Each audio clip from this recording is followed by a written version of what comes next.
Esta noche ha llovido, mañana hay barro. Y esta noche ha llovido, mañana hay barro. Pobre del carretero que va en el carro, quítate niña de este balcón.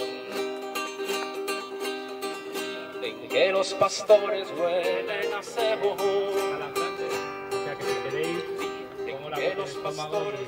¿Me oís bien? Sí. ¿Me oís bien? ¿Se me oye bien en el ayuntamiento? Vale. Bueno, ahora los científicos y los docentes universitarios tenemos un problema muy grande que se llama PowerPoint y otras cosas. Entonces, estamos acostumbrados a dar clases con una pantallita.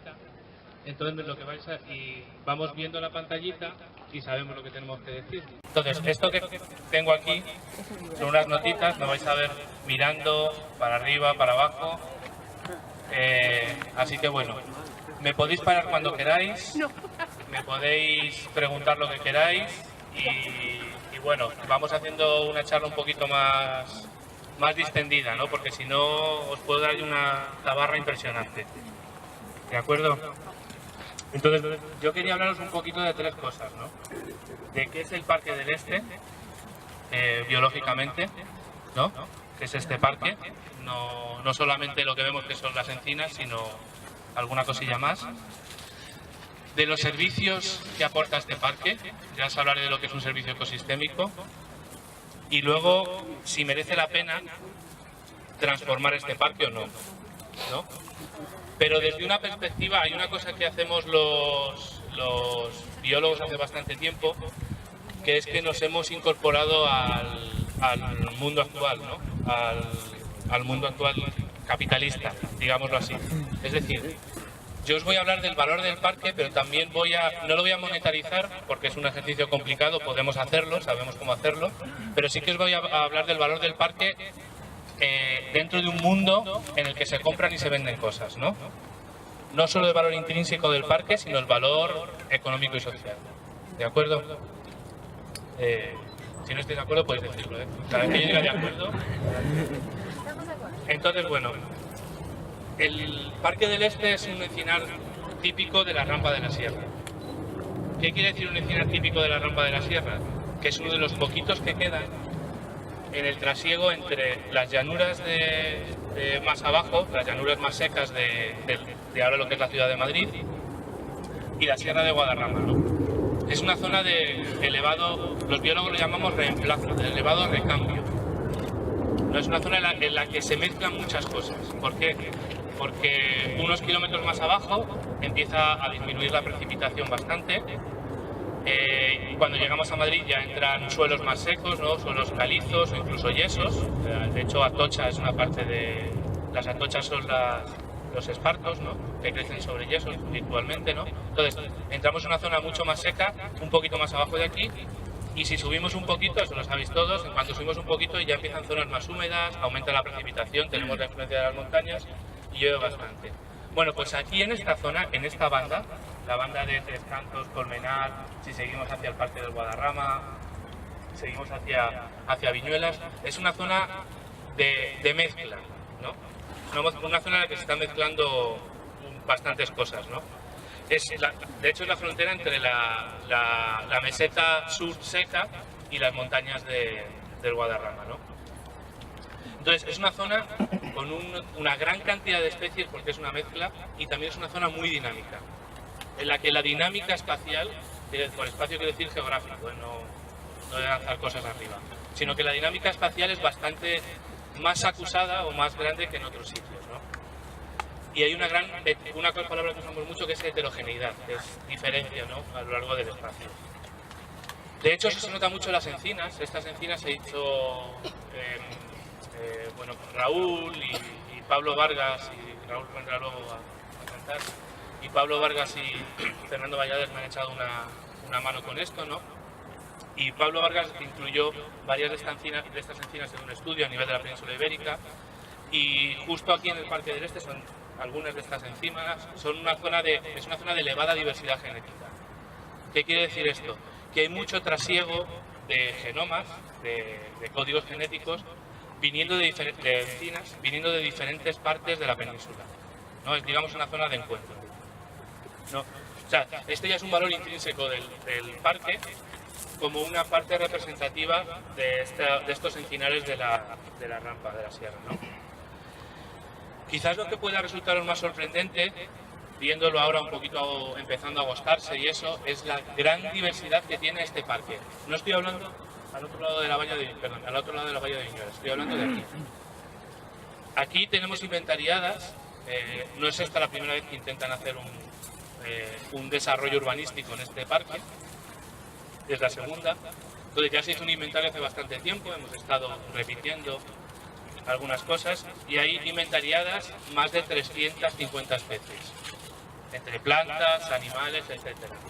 Eso para los biólogos no nos va a resultar tan extraño, porque 350 especies por aquí no es algo que sea tan extraño. Pero de esas 350 que tenemos catalogadas, más de 90 están protegidas por la Comunidad de Madrid, por una ordenanza de 1988. Más de 90 de esas especies están protegidas en el parque, no estoy hablando de fuera. ¿De acuerdo? Son especies que o bien tienen poblaciones, o sea, que o bien crían en el parque o crecen en el parque, o bien vienen al parque a alimentarse, etcétera, ¿no? Y usan el parque regularmente. Aparte, entre estas 90 hay 6 especies que son de interés especial, o sea, ya especies son categorías más importantes, 3 especies vulnerables, 2 especies que son sensibles a la alteración del hábitat, o sea que no están en peligro de extinción, pero si se altera su hábitat sí lo estarán, y 2 especies en peligro de extinción, ¿no? Dentro de la Comunidad de Madrid. Y están protegidas, lógicamente. Entre esas especies están varias especies de insectos, como Cerambis cerdo, que es un pequeño coleóptero que vive en la madera, o Cerinthia rumina, que es la mariposa arlequín, que está muy ligada a otra planta que también está vulnerable, alguna otra mariposa, hay saúcos por ahí abajo, hay algún pie de alcornoque que están entrando desde el Parque de los Alcornoques, Malus silvestris, el piruécano, de hecho que es bastante vulnerable, 2 especies de murciélagos que son también vulnerables, y por aquí campean, aparte de milano negro y otras muchas aves, los aviones, las golondrinas, etc. Por aquí campean el milano real, el ánade real, el buitre leonado y sobre todo el águila imperial y el buitre negro, que tienen nidos en el Pardo y en Viñuelas y que utilizan esto mucho más regularmente de lo que nos creemos. De hecho, los nidos están bastante cerca de aquí en términos espaciales, no en línea recta. Para los que tenemos la suerte de que hay zonas valladas a las que no se puede acceder casi gente y entonces allí tienen sus nidos, ¿no? Entonces, estamos hablando de un área de elevado interés naturalístico, ¿no? Con una gran cantidad de especies protegidas y más de 10 con categorías de protección que en principio previenen de realizar actuaciones urbanísticas por aquí, ¿no? Entonces, toda esta biodiversidad no está aquí solamente, ¿no? Hay una cosa que ahora hacemos bastante los ecólogos, que es cuantificar los servicios ecosistémicos. Los servicios ecosistémicos es la transposición que tenemos de las funciones ecológicas a aquello que utilizamos los seres humanos, ¿no? Bien. Ah, mira, si es un milano, pero no sé decir cuál es ahora, ¿no? Nos vigila. Sí. Entonces, los servicios ecosistémicos son esa traslación de las funciones ecológicas que utilizamos los seres humanos.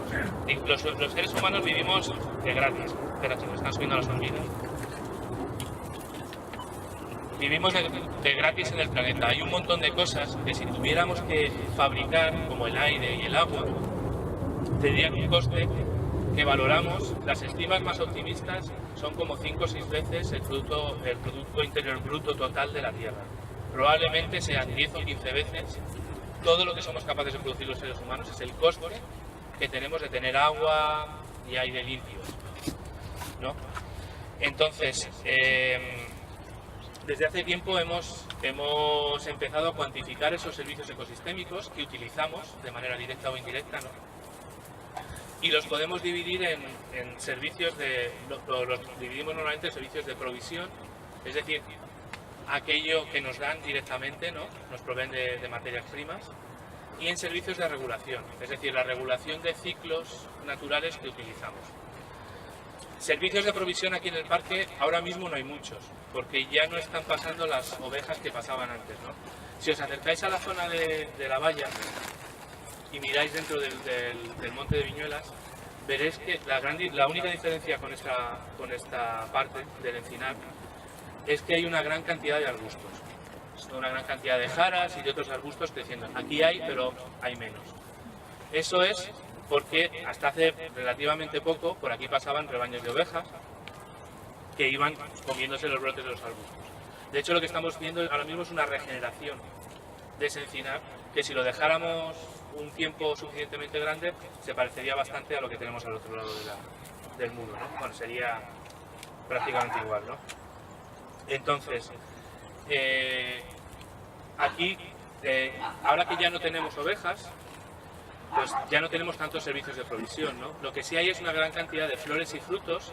Ahora no se nota tanto porque está agostado, pero dependiendo de la época del año en la que vengamos, a lo largo del principio de la primavera, este ha sido un año bastante extraño para eso, vamos a ver una gran cantidad de flores que están permitiendo alimentarse a bastantes insectos y algún pájaro. Luego después vienen los frutos, lógicamente, que permiten alimentarse a algún pájaro o algún mamífero pequeño, y que son parte de la alimentación que reciben los pájaros que tenemos dentro de la ciudad, ¿no? Son tan solo parte de ella, también se alimentan de los arbustos que hay en los parques, etcétera, pero ahí hay una parte importante. De hecho, la densidad de insectos es bastante más elevada aquí que allí. Por eso, si os fijáis, según vamos saliendo de la ciudad, la cantidad de golondrinas, de aviones, que son las golondrinas de cola corta, bueno, los abejarucos no los veis dentro, los veréis por aquí.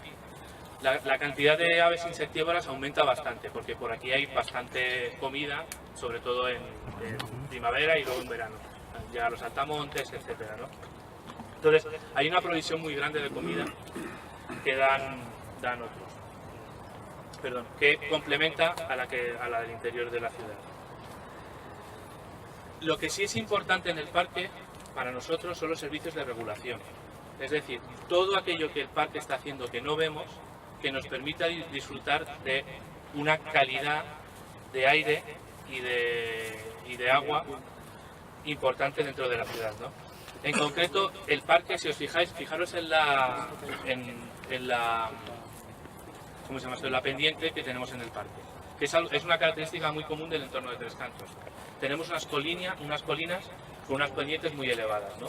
El que vaya en bicicleta lo sabe bien, ¿no? El que vaya en bicicleta eléctrica lo sabe menos, y en los de los coches a lo mejor no se enteran, ¿no? Pero tenemos unas pendientes muy acusadas en Tres Cantos. Y si os fijáis en algunas zonas del Parque Central y en otras áreas donde se han cortado taludes, se ha quitado la vegetación, etcétera, tenemos casos de erosión que pueden llegar a ser importantes, ¿no? Se van desmontando estas colinas.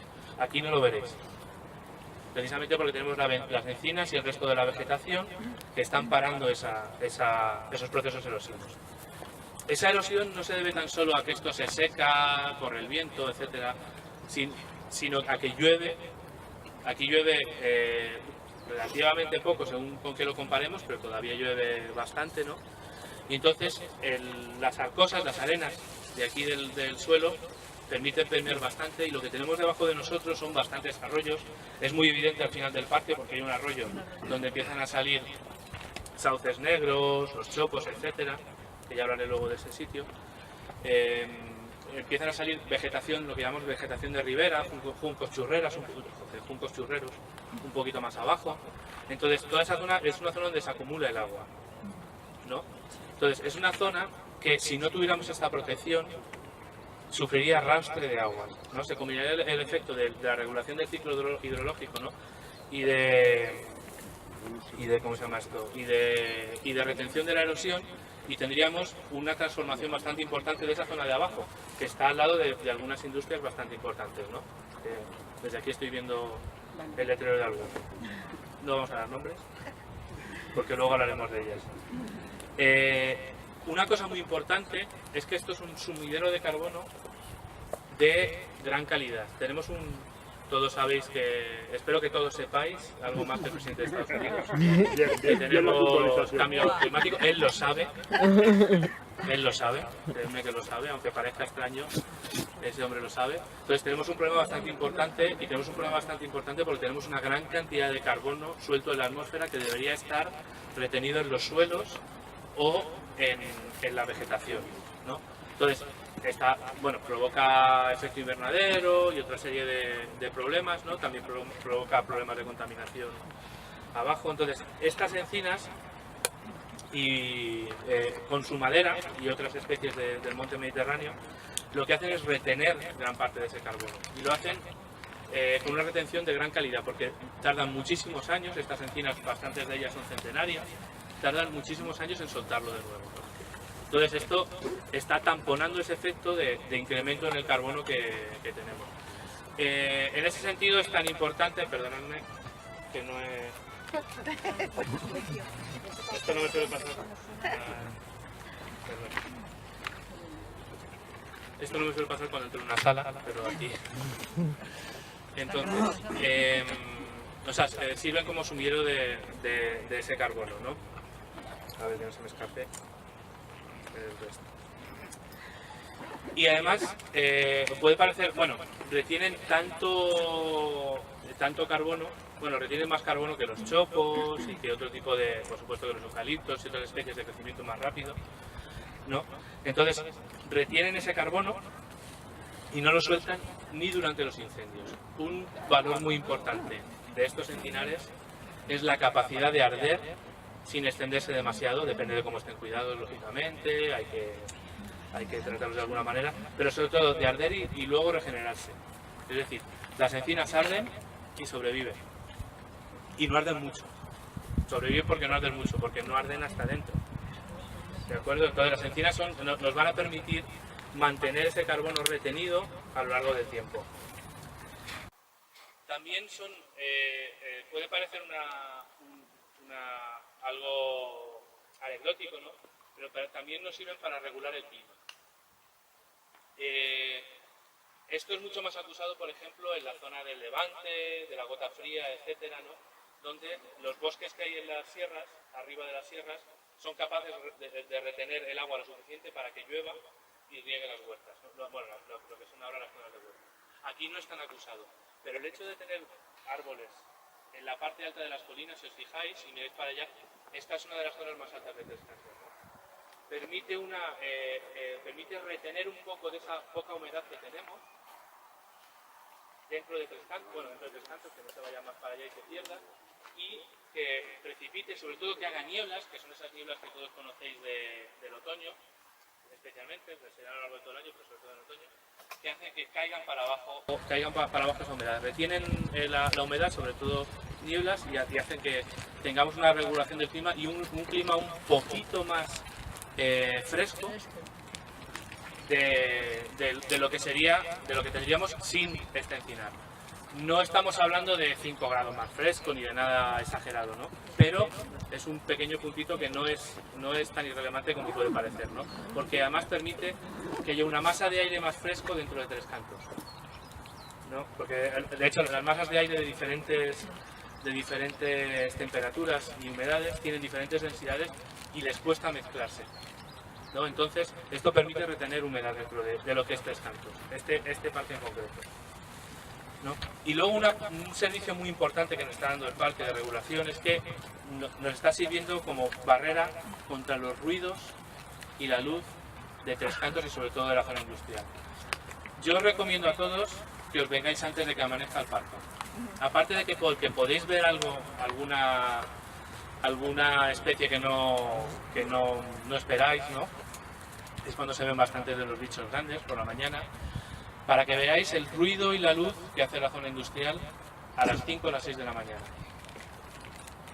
está completamente iluminado, la ciudad baja las luces, pero no lo hace la zona industrial, y hay industrias a las que ahora no oímos, pero que por la noche sí se las oye. No sé qué hacen por la noche, bueno, si lo sé, están limpiando tanques, haciendo operaciones de mantenimiento, etcétera, y suben bastante los ruidos. Y esos ruidos llegan hasta allá, ¿no? O sea, están generando un impacto sobre, o podrían estar generando un impacto sobre Viñuelas, si cortamos esto.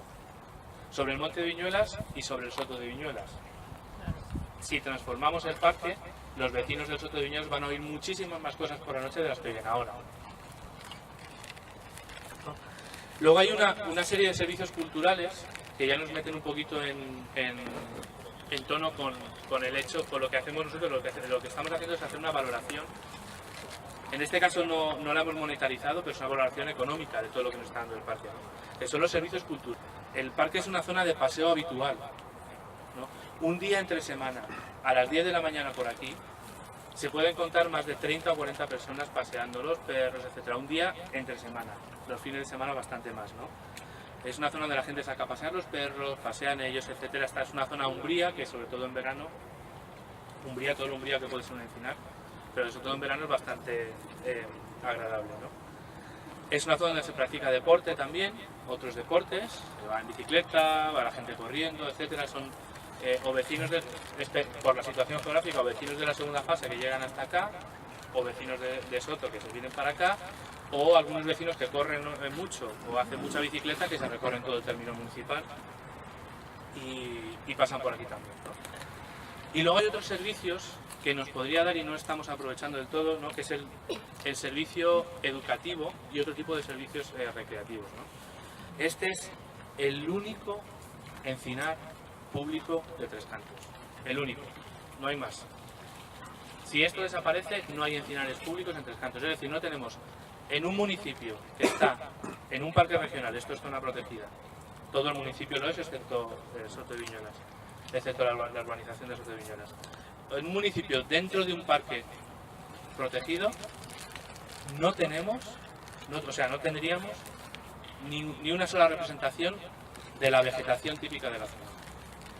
Eso es lo que significa este encinar, ¿no? Entonces, si queremos enseñarles a los chavales, a los tricantinos, qué es lo que había antes de Tres Cantos y cómo convivir con la naturaleza de Tres Cantos, este es uno de los sitios. No es el único, pero es uno de los sitios clave, ¿no? Y eso, el coste es bastante poco, ¿no? Se puede simplemente enseñar a los profesores de primaria y secundaria y darles una pequeña orientación para mostrarles los valores ecológicos del parque. Se pueden poner letreros, hacer alguna senda de interpretación, etcétera. El coste es muy pequeño, ¿no? Y dependerá un poco también de los vecinos de Tres Cantos, lo que quieran hacer. Pero vamos, lo tenemos aquí para eso. Y hay zonas del parque que están un poquito más degradadas que pueden tener otro uso recreativo, ¿no? Diferente a este. Las zonas más cerca de la segunda fase y de la gasolinera de la BP, ¿no? Esas zonas están más degradadas y pueden ser derivadas a otro tipo de usos recreativos, ¿no? Pero quería contaros un poquito lo que significa en términos de conservación. Esto, de una cosa que se llama, es una rama de la biología, de la ecología, que se llama planificación regional de la conservación.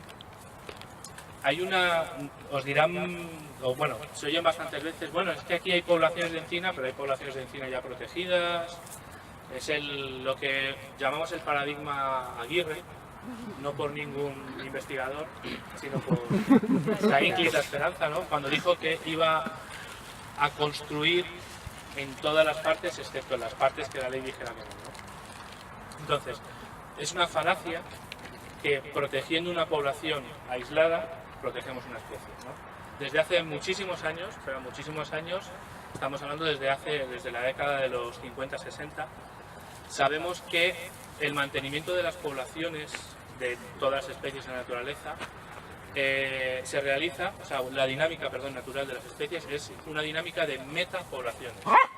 Meta significa mucho más, que ahora no recuerdo qué significa el prefijo meta. Entonces, Lo que quiere decir es que las poblaciones no están aisladas. Tienen son parte de un conjunto de poblaciones en las que hay un trasiego de individuos y de genes, ¿no? Que es lo que hace que las especies estén saludables, ¿no? Entonces, desde hace muchísimos años, virtualmente desde la década de los 70, hemos pasado de un paradigma de conservar especies o conservar pequeños hábitats a conservar paisajes, ¿no? Entonces, toda la biología de la conservación se dedica a conservar paisajes, desde el punto de vista de las especies, del paisaje que utilizan algunas especies o cómo utilizan el paisaje, o desde el punto de vista de los ecosistemas, cómo conservamos los diferentes ecosistemas dentro de un paisaje. Ese es el paradigma actual de la conservación. Cualquier otra cosa que os cuenten tiene 50 años de edad, por no decir que es falso. Entonces, claro, aquí nos preocupamos de conservar paisajes. Cuando estamos hablando del valor del parque, de los biólogos de la conservación, no hablamos del valor del parque comunidad. Ese valor puede ser, desde luego es más reducido que el del Monte de Viñuelas, ¿no? El tema es cuál es el valor en esa matriz regional del paisaje, cuál es el valor de este parque, ¿no? Entonces, recordáis que al principio de la charla os contaba que hay muy poquitos, que este es un encinar representativo de esta zona de la rampa, ¿no? Bien, quedan muy poquitos. Afortunadamente quedan el Pardo y Viñuelas, pero fuera de ahí hay algunos pocos protegidos en Guadarrama, hay algunos retazos protegidos a lo largo de toda esta banda de la rampa, pero poquito más. Nos tenemos que ir hasta la zona de Cadalso de los Vidrios y esa zona hasta tener encinares bien desarrollados. Entonces, este parque es fundamental dentro de esa dinámica del paisaje.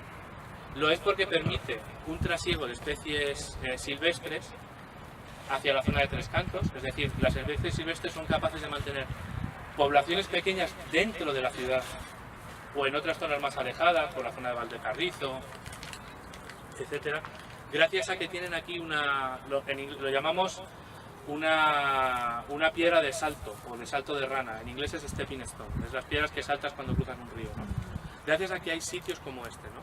Por un lado están sirviendo de tampón, de buffer, ¿no? Para evitar la entrada de los impactos humanos en áreas protegidas, ¿no? Y por otro lado están sirviendo de esa piedra de salto, de esa stepping stone, para llegar hacia zonas de dentro de la ciudad o de fuera, ¿no? y permitir que especies, que algunas de ellas están hasta en peligro, puedan incluso utilizar parte de la ciudad, ¿no? Porque Tres Cantos afortunadamente es una ciudad abierta, con grandes espacios abiertos, etcétera, que permite este tipo de uso por parte de las especies silvestres, ¿no? Entonces, la importancia de este tipo de... ¿Os podéis imaginar la importancia de este tipo de hábitats si pensáis en Doñana, ¿no? Doñana, que es uno de los ecosistemas más amenazados de la península ibérica, etcétera. Doñana tiene un parque nacional y un enorme parque regional alrededor, parque natural alrededor, llamado Entorno de Doñana, que está sirviendo de esa función. Es una zona en la que se pueden hacer determinados usos, ¿no? Pero no todos los usos. O sea, es una zona en la que no podemos hacer un urbanismo descontrolado, etc. Esta es la función actual de este parque.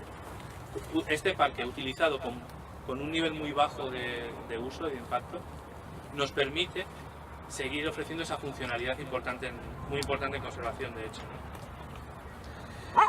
Entonces, bueno, perderlo implica perder uno de esos poquitos encinares que tenemos fuera de esas vallas, ¿no?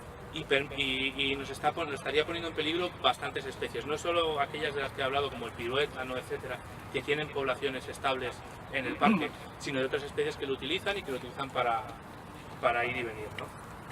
Entonces ya voy al final, ya voy acortando, ¿no? Es si merece la pena cambiar el uso actual del parque, ¿no? No voy a hablar legalmente. El problema legal que le puede caer al ayuntamiento es enorme, pero no voy a hablar de él porque no soy tal, pero básicamente deciros que resulta bastante fácil parar una infraestructura como la que se pretende hacer aquí en una zona de valor especial. Y la prueba es que hace poco han revertido un campo de golf en Canal dentro de Madrid, ¿no? Dentro de Madrid capital. Entonces, bueno, puede acarrear problemas legales. No voy a entrar en la demanda social. Cualquiera que esté interesado en la demanda social del parque se puede acercar a Colmenar Viejo, a ver el campo de golf municipal de Colmenar Viejo y ver la cantidad de usuarios y las colas de coches para entrar al parque. Estoy hablando en sentido figurado. La cantidad de usuarios que tienen, ¿no? Ya os he comentado que este es el único escenario público del pueblo, con lo cual perderíamos esa parte intrínseca de Tres Cantos, ¿no? Y es un, como sabéis, hace alrededor de una década ya intentaron transformar este parque. Entonces ya se inventarió el parque, se hicieron una gran cantidad de acciones. Lo único que ha cambiado del valor natural del parque desde entonces hasta hoy es que ha cambiado la calificación, que ahora es una parcela verde de uso deportivo, ¿no? ¿Cuál es el...? Sí, algo así. Eso es. Y además señalado explícitamente que puede ser un campo de golf. Exactamente, En la ficha urbanística. En la ficha urbanística pone explícitamente eso, ¿no? Eso es lo único que ha cambiado, directamente. ¿Qué pasa? Que no han cambiado muchas de las cosas que en su día sirvieron para que se considerara que ese parque que ese campo no se debía construir, ¿no? Porque frente al mantenimiento nulo o casi nulo que tiene el parque, ya os he comentado que esto, si arde, rebrota. O sea, el coste de mantener este parque es cero. El coste es mantener los caminos, etcétera, poquito más. De hecho, es menos que cualquier otro parque urbano, porque no hace falta regarlo, no hace falta... Espera, feliz, 2 minutos. Está en una zona de clima seco. Es decir, hay que aportar bastante agua para tener un campo de golf aquí. No, estamos en la zona seca de la Comunidad de Madrid, no como un poquito más arriba. No. El impacto sobre la finca de Viñuelas, que es una zona... bueno, no olvidemos que estamos dentro de la Red Natura 2000 y estamos en un lugar de interés comunitario. Pero es que esa zona es una zona prioritaria de conservación. El impacto que tendría construir un campo de golf aquí previene contra su uso, aquí justo, no estoy hablando en otras partes del territorio municipal, ¿no? Y entonces, bueno, si juntamos todo esto y pensamos que hay otras zonas de Tres Cantos sin utilizar, incluso ya urbanizadas, desde el punto de vista de la asesoría que solemos hacer los biólogos de la conservación, ¿no? En esa planificación regional de la conservación, la adecuación de esta zona para colocar un campo de golf es probablemente de las más bajas de todo el término municipal de Tres Cantos, ¿no? Entonces, bueno, con esto termino. Si cualquier pregunta que queráis, he intentado ser general, he podido ser un poquito más específico. Está empezando a llover. Está empezando a refrescar.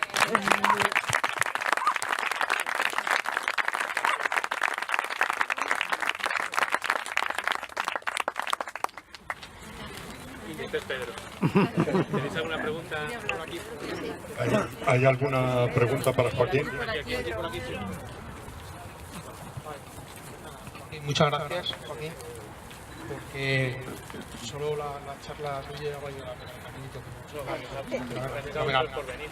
Oye, una cosa importante, sabiendo todo este valor ecológico que tiene esta zona que estamos pisando, es presumible que el estudio de impacto ambiental salga negativo. Si nos fijamos en los aspectos puramente y los valores ambientales que has comentado. Si no es así, ¿cuáles serían desde tu punto de vista 2 o 3 mensajes claros que pudiéramos utilizar para defendernos de alguna manipulación en este sentido? Entonces, mi relación como la mayor parte de los biólogos con los estudios de impacto ambiental es bastante, digamos, en inglés se dice mixed, o sea que tenemos sentimientos encontrados. No, mi experiencia con otros estudios de impacto que cantaba que tenían que salir negativos y han salido positivos es que cuando se han repetido han salido negativos. Yo estoy seguro de que un estudio de impacto bien hecho del parque sale negativo. De hecho, estoy seguro que cualquier acción que se haga sobre el parque, la Unión Europea la va a parar. El problema gordo va a ser en qué estado lo va a parar. Porque se puede actuar muy rápido, con permisos municipales, se puede actuar muy rápido, además tenemos concatenación de administraciones ahora mismo, ¿no? Entonces se puede actuar muy rápido, destruir muy rápido, y luego eso se va a parar en algún momento. Eso, yo no tengo ninguna duda. no tengo ninguna duda. Me sorprendería, bueno, cosas más raras han pasado, pero esto, como solemos decir habitualmente, esto en Bruselas se para, el problema es pararlo antes. Entonces, yo ahora voy a hablar solamente en términos económicos para que me entienda otro sector de la población o un sector muy determinado de la población. Lo que tenemos que pensarnos es lo que le va a costar al Ayuntamiento de Madrid revertir el campo de Canal. No, tenemos que pensar como comparación. ¿Qué podría pasar? Revertir el campo del Canal. Tenemos un ejemplo directo pasando ahora mismo. El coste. El coste aquí no va a ser igual, lógicamente, va a ser diferente porque es en otra zona. Pero básicamente es eso. Nos vamos a encontrar con el Tagarral 2 o el Tagarral 2,5, ¿sabes? O hasta el Tagarral 2 y 3. No lo sé, no sé decir exactamente cuál, porque no sabemos cuál va a ser el coste de la transformación.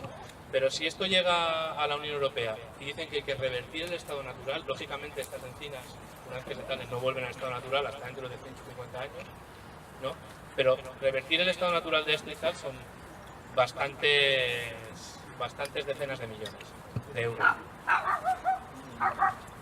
Dejando aparte el valor natural que puede tener para otras personas y sobre todo el valor de uso. Es que esto lo usa mucha gente. Entonces lo que tenemos que pensar es en términos de competencia de uso. Es decir, esto es una zona utilizada. La gente que lo va a utilizar es más o menos, ¿dónde se va la gente que lo está utilizando ahora?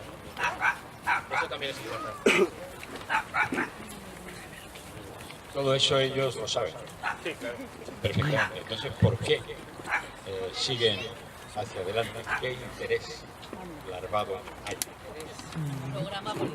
No tiene que haber ningún interés larvado. No, eso no lo podemos saber. No tiene que haber ningún interés larvado. Ellos, el Partido Popular lo tenía en su programa político. Otra cosa es cuántos de los votantes del Partido Popular bien informados van a preferir una transformación de esto hacia lo otro. Y sobre todo cuántos tricantinos están de acuerdo en sacrificar este parque, ya digo que es el único encina al público con respecto al otro. Si hay intereses cerrados Mañana hay barro y esta noche ha llovido, mañana hay barro. Pobre del carretero que va en el carro, quítate niña de este balcón. Dicen que los pastores huelen a cebo